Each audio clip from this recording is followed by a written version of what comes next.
Everyone, అందరూ ఎట్లున్నారు? నేనైతే మంచిగున్నా. ఈ రోజు అందరి కోసం నేను ఒక ఇంట్రెస్టింగ్ టాపిక్ ఒకటి తీసుకొచ్చాను. అదేంటో కాదు, శ్రావణ శనివారం వెంకటేశ్వర స్వామికి పవిత్ర శనివారాలు అంటే శ్రావణ మాసంలో వచ్చే పవిత్రమైన శనివారాలకు సంబంధించి అప్డేట్ ఒకటి తీసుకొచ్చాను. వెంకటేశ్వర స్వామిని ఎలా పూజించాలి, ఎట్లా అర్చించాలి, దాని ద్వారా ఎలాంటి ఫలితాలు వస్తాయో దాని గురించి ఇప్పుడు కంప్లీట్ డీటెయిల్స్ మీకు షేర్ చేసుకోబోతున్నాను. 2026లో మొదటి శ్రావణ శనివారం ఎప్పుడంటే 2026 సంవత్సరంలో మొదటి శ్రావణ శనివారం ఆగస్టు 15వ తేదీ శనివారం నాడు వస్తుంది. ఆంధ్రప్రదేశ్, తెలంగాణ మరియు కర్ణాటక రాష్ట్రాల్లో ఆమాంత శ్రావణ మాసం 2026 ఆగస్టు 13 నుంచి సెప్టెంబర్ 11 వరకు ఉంటుంది. కాబట్టి ఈ 4 పవిత్ర శనివారాలు ఆగస్టు 15, 22, 29 మరియు సెప్టెంబర్ 5 భక్తులు ఉపవాసం ఉండి వెంకటేశ్వర స్వామిని బాలాజీ పూజిస్తారు. మరియు కొన్ని ఇళ్లలో శని హనుమంతుని కూడా పూజిస్తారు. అయితే ఈ శ్రావణ శనివారం అంటే దక్షిణ భారతదేశంలో సంవత్సరంలో అత్యంత పవిత్రమైన మాసంగా పరిగణించబడే శ్రావణ మాసంలో వచ్చే శనివారాలు అన్నమాట. అయితే ఈ శనివారాలను కేటాయించడం కొన్ని కుటుంబాలు శని ప్రభావాలను తగ్గించుకోవడానికి ఈ రోజుల్లో శనిదేవుడికి కూడా పూజిస్తారు మరియు హనుమంతుడికి ప్రార్థనలు చేస్తారు. 2026లో మొదటి శ్రావణ శనివారం ఆగస్టు 15 అనమాట. శ్రావణ శనివారం తేదీలు క్యాలెండర్ ప్రకారం చూసుకుంటే 2026 సంవత్సరంలో మొదటి శ్రావణ శనివారం ఆగస్టు 15 శనివారం నాడు వస్తుంది. శ్రావణ మాసం చంద్రమాసం కావటం మరియు దక్షిణ భారత రాష్ట్రాల్లో అమాంత ఆగమనం అనుసరించడం వల్ల ఈ తేదీలు ప్రతి సంవత్సరం మారుతూ ఉంటాయి. ఈ గణన ప్రకారం నెల అమావాస్యతో ముగుస్తుంది. ఈ సంవత్సరంలో వచ్చినటువంటి సాధారణంగా నెలలో 4 శ్రావణ శనివారాలు ఉంటాయి, అప్పుడప్పుడు 5 కూడా ఉంటాయి. సప్త శనివారాల వ్రతాన్ని స్వీకరించిన భక్తులు వరుసగా 7 శనివారాల పాటు వ్రతాన్ని కొనసాగిస్తారు. అందువల్ల ఈ వ్రతాన్ని శ్రావణ మాసంలో ప్రారంభించి తర్వాతి నెల వరకు కొనసాగించవచ్చు. అసలు శ్రావణ శనివారాలు ఎందుకు పాటిస్తారో ఇప్పుడు దాని గురించి తెలుసుకుందాం. శ్రావణ మాసం అత్యంత పవిత్రమైనది పరిగణించబడుతుంది మరియు ఈ మాసంలోని శనివారం వెంకటేశ్వర స్వామికి అంకితం చేయబడింది. ఈ రోజున ఉపవాసం ఉండి ఆలయ పూజలు చేయడం వల్ల శ్రేయస్సు కలుగుతుందని, కష్టాల నుంచి ఉపశమనం లభిస్తుందని నమ్ముతారు. అందుకే శ్రావణ శనివారాలను పాటిస్తారు. శ్రావణ మాసంలో ప్రతి వారం రోజుకి దేనినైనా భక్తి ఉంటుంది. సోమవారం శివునికి, మంగళవారం గౌరీకి, శుక్రవారాలు లక్ష్మీదేవికి మరియు శనివారాలు వెంకటేశ్వర స్వామికి అంకితం చేయబడ్డాయి. ఈ వారపు క్రమం నెల మొత్తాన్ని నిరంతర ఆరాధన కాలంగా మారుస్తున్నారు మరియు శనివారాలు వెంకటేశ్వర స్వామి ఆలయాల వద్ద అత్యధిక భక్తులు ఆకర్షిస్తారు. వెంకటేశ్వర స్వామికి అంకితం. తిరుమలలో కొలువై ఉన్న విష్ణు స్వరూపమైన వెంకటేశ్వర స్వామికి శనివారం ఒక ప్రత్యేకమైన రోజు. శ్రావణ మాసంలోని శనివారాలు ఆచరించిన బాలాజీని ప్రసన్నం చేస్తుందని, ఆరోగ్యం, సంపద మరియు మనస్ఫూర్తిగా కోరుకున్న కోరికలు నెరవేరుతాయని నమ్ముతారు. వెంకటేశ్వర స్వామి వ్రతం. చాలా కుటుంబాలు ఈ శనివారాలలో వెంకటేశ్వర స్వామి వ్రతాన్ని ఆచరిస్తారు. ఇది స్వామివారి కథ, కలశం మరియు ప్రసాదంతో కూడిన ఒక సాధారణ గృహ పూజ. కొంతమంది భక్తులు వివాహం, సంతానం లేని అనారోగ్యం నుండి కోలుకోవడం వంటి నిర్దిష్ట ప్రార్థనల కోసం 7 సప్త శనివారాల వ్రతాన్ని స్వీకరిస్తారు. శని నుండి ఉపశమనం కోసం శనివారం నాడు శని గ్రహానికి కూడా సంబంధించిన రోజు కాబట్టి కొన్ని కుటుంబాలు సాటి మరియు శనిదోష ప్రభావాలను తగ్గించుకోవడానికి శ్రావణ శనివారాలలో శని దేవునికి ప్రార్థనలు చేస్తారు. నువ్వుల నూనెతో దీపం వెలిగించడం మరియు నల్లని వస్త్రాలను దానం చేయడం వంటివి సాధారణంగా ఉపశమన చర్యలు. శనివారం నాడు హనుమంతునితో కూడా విస్తృతంగా ముడిపడి ఉంటుంది. కాబట్టి చాలామంది భక్తులు హనుమాన్ ఆలయ సందర్శనం లేదా హనుమాన్ చాలీస పారాయణం చేస్తారు. రాముని భక్తుడైన హనుమంతుడు ధైర్యానికి మరియు భయం నుండి రక్షణకు గౌరవింపబడతాడు. శ్రావణ శనివారాల్లో పూజించే దేవతలు. శ్రావణ శనివారం ప్రధాన దైవం విష్ణుమూర్తి రూపమైన వెంకటేశ్వర స్వామి. కుటుంబ ఆచారాలను బట్టి అదే రోజున శనిదేవుడిని, హనుమంతుడిని కూడా పూజిస్తారు. ప్రధాన దేవత తిరుమల వెంకటేశ్వర స్వామిని. తిరుమల కొలువుదీరిన వెంకటేశ్వర స్వామి కలియుగంలో మానవాళికి సహాయం చేయడానికి అవతరించిన విష్ణుమూర్తి యొక్క ఒక రూపం అని నమ్ముతారు. శ్రావణ మాసంలోని శనివారాలు ఆయనకు ప్రత్యేకమైన రోజులు. దక్షిణ భారతదేశంలో బాలాజీ ఆలయాల్లో ఈ రోజున అభిషేకం మరియు అర్చనలు నిర్వహిస్తారు.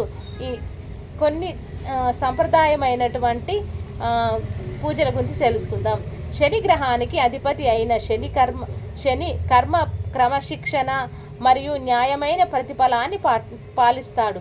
శ్రావణ శనివారాలలో కొంతమంది భక్తులు సాడే సాతి మరియు శని ప్రభావం నుండి సులభమైన మార్గాన్ని కోరుతూ ఆయనకు నువ్వుల నూనె, నల్ల నువ్వుల మరియు ప్రార్థనలు సమర్పిస్తారు. హనుమాన్కు సంబంధించి రాముని గొప్ప భక్తుడైన హనుమంతుడిని బలం మరియు రక్షణ కోసం శనివారాల్లో గౌరవిస్తారు. హనుమాన్ చాలీస పఠించడం లేదా కుంకుమ మరియు ఆకుల దండను సమర్పించడం శనివారం పూజలో ఒక సాధారణ ఆచారం. కీలకమైన ఆచారాలు దశల వారీగా ఇప్పుడు తెలుసుకుందాం. ఇంట్లో లేదా గుడిలో వెంకటేశ్వర స్వామిని పూజించడంతో పాటు శనివారం ఉపవాసం ఉండటమే ఈ రోజుల్లోని ముఖ్య భాగం. ఈ సరళమైన క్రమాన్ని అనుసరించడం సులభం. పొద్దున్నే లేచి స్నానం చేయండి. సూర్యోదయానికి ముందే మేల్కొని స్నానం చేసి శుభ్రమైన బట్టలు ధరించండి. పూజా స్థలాన్ని ఊడ్చి కడిగి ఆ రోజు ఉపవాసం సంకల్పం చేసుకొని పాటించాలని నిర్ణయించుకోండి. పూజా వేదికను సిద్ధం చేసుకోండి. వెంకటేశ్వర స్వామి వారి ప్రతిమను లేదా విగ్రహాన్ని ప్రతిష్ఠించి నెయ్యి లేదా నువ్వుల నూనెతో దీపం వెలిగించి పువ్వులు, తులసి ఆకులు, పసుపు, కుంకుమ మరియు ఒక చిన్న కలశంలో నీటిని సిద్ధంగా ఉంచుకోండి. అభిషేకం చేయాలంట. దేవతల విగ్రహానికి లేదా కలశానికి నీరు పాలతో అభిషేకం చేసి శుభ్రంగా తుడిచి చందనం, కుంకుమ పూయండి. దేవాలయాల్లో శనివారం బాలాజీకి చేసే అభిషేకం ఆ రోజు ప్రధానమైన సేవ. వెంకటేశ్వర వ్రతం ఆచరించాలి. వెంకటేశ్వర స్వామి వ్రతం కథను చదవండి లేదా వినండి. విష్ణు సహస్రనామపు లేదా గోవింద నామావళిని జపించడం మరియు భగవంతుని నామాలతో అర్చన చేయండి. గమనించినట్లయితే శని హనుమంతుడిని గౌరవించడం. ఆచారం పాటించే చోట శని కోసం నువ్వుల నూనె దీపాన్ని వెలిగించి నల్ల నువ్వులను సమర్పించి హనుమంతుని చిత్రపటం ముందు హనుమాన్ చాలీస పఠించాలంట. ఇంకా నైవేద్యాల విషయానికి వస్తే పులిహోర, లడ్డు లేదా పండు వంటి సిద్ధం చేసిన ప్రసాదాన్ని సమర్పించి ఆ తర్వాత కర్పూర హారతినిచ్చి ముగింపు పాటలు పాడాలి. ఆలయాన్ని సందర్శించడం కూడా ముఖ్యమే. చాలామంది భక్తులు వెంకటేశ్వర ఆలయానికి యాత్ర చేస్తారు మరియు వీలైన వారు స్వామివారి దర్శనం కోసం తిరుమలకు తీర్థయాత్ర చేస్తారు మరియు ఉపవాసం విరమించడం గురించి తెలుసుకుందాం.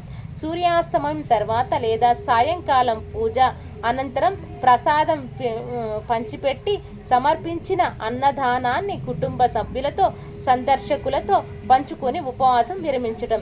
శ్రావణ శనివారాల ప్రత్యేక ఆహారాలు. ఈ శనివారాల్లో భోజనం నిరాడంబరంగా, సాత్వికంగా ఉంటుంది. వెంకటేశ్వర స్వామికి నైవేద్యంగా సమర్పించే ప్రసాదం పూజ అనంతరం చేసే తేలికపాటి ఉపవాస భోజనం దీనికి ప్రధాన కేంద్రంగా ఉంటాయి. లడ్డూ ప్రసాదం. శనగపిండి, నెయ్యి, పంచదార మరియు జీడిపప్పుతో తయారు చేసే ప్రసిద్ధ తిరుపతి లడ్డు వెంకటేశ్వర స్వామి వారికి అత్యంత ఇష్టమైన ప్రసాదం. శనివారాల్లో నైవేద్యంగా సమర్పించి పంచుకోవడానికి ఇళ్లలో తరచూ బూందీ లేదా బేసన్ లడ్డూను తయారు చేస్తారు. మరియు పులిహోర. ఆవాలు, కరివేపాకు, వేరుశనగలు మరియు ఎండు మిరపకాయలతో తాలింపు పెట్టిన చింతపండు అన్నం దక్షిణ భారతదేశంలో చేసే ఒక సాంప్రదాయ నైవేద్యం. దాన్ని పులుపు మరియు ఎక్కువ కాలం నిల్వ ఉండే గుణం దానిని శనివారం పూజకు సహజమైన నైవేద్యంగా చేస్తారు. తర్వాత చక్కెర పొంగలి. బెల్లం, నెయ్యి, జీడిపప్పు మరియు యాలకులతో వండిన బియ్యం, పెసరపప్పుతో చేసిన తీపి పొంగల్ అనేది వెంకటేశ్వర స్వామికి సాధారణంగా సమర్పించే ఒక వెచ్చటి పండగ ప్రసాదం. ఉపవాస ఆహారం. కఠినమైన ఉపవాసం పాటించేవారు పూజ తర్వాత పండ్లు, పాలు, సగ్గుబియ్యం, సనబియ్యం వంటి తేలికపాటి వంటకాలను మాత్రమే తింటారు.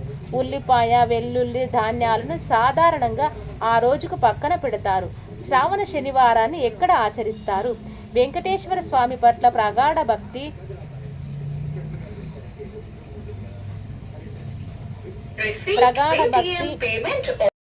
తెలుగువారు ప్రధాన ప్రాంతాల్లో శ్రావణ మాసంలో శనివారం వెంకటేశ్వర ఆలయాల్లో సందడిగా ఉంటాయి. కుటుంబాలు ఇంట్లోనే వెంకటేశ్వర వ్రతం ఆచరిస్తారు మరియు చాలామంది దర్శనం కోసం ప్రత్యేకంగా బాలాజీ ఆలయానికి వెళతారు. తిరుమల శ్రీ వెంకటేశ్వర స్వామి కొలువుదీరిన తిరుమల కొండపై శనివారాలు భారీ సంఖ్యలో భక్తులు వస్తారు. సుప్రభాత సేవ అనంతరం జరిగే శనివారం నాటి అభిషేకం ఆ రోజులో అత్యంత ఆదరణ పొందిన కార్యక్రమాలలో ఒకటి. కర్ణాటక రాష్ట్రంలో అమంత శ్రావణుని పాటించే కర్ణాటకలో భక్తులు నెలలోని ఇతర వారపు వ్రతాలలో పాటు శనివారాలను ఉపవాసం ఉండి వెంకటేశ్వర స్వామిని పూజిస్తారు. ప్రవాస దేవాలయాలు తిరుమలకు దూరంగా ఉన్న భక్తులు కూడా ఈ ఆచారాన్ని పాటించేలా దక్షిణ భారతీయ సమాచారం విదేశాలలో నిర్మించిన వెంకటేశ్వర ఆలయాల్లో శ్రావణ మాసం వరకు శనివార అభిషేకం మరియు అర్చన నిర్వహిస్తారు. శ్రావణ శనివారాలు చేయవలసినవి మరియు చేయకూడని ఏంటో తెలుసుకుందాం. కొన్ని సాధారణ పద్ధతులు శనివారం ఆచరణను ప్రశాంతమైన, గౌరవపూర్వకమైన మనస్సుతో పాటించడానికి మీకు సహాయపడతాయి. చేయడానికి ఉపయోగపడేటి: ఉదయాన్నే స్నానం చేసి పూజ ప్రారంభించే ముందు పూజా స్థలాన్ని శుభ్రం చేసుకోండి. ఉపవాసం కోసం సంకల్పం చేసుకొని రోజంతా దానిని చిత్తశుద్ధితో పాటించండి. తులసి మరియు పువ్వులతో వెంకటేశ్వర స్వామికి అభిషేకం, అర్చన సమర్పించండి. విష్ణు సహస్రనామ, గోవింద నామావళి లేదా హనుమాన్ చాలీసాని పఠించండి. ప్రసాదాన్ని కుటుంబ సభ్యులకు, ఇరుగు పొరుగు వారికి మరియు అవసరంలో ఉన్న వారికి పంచండి.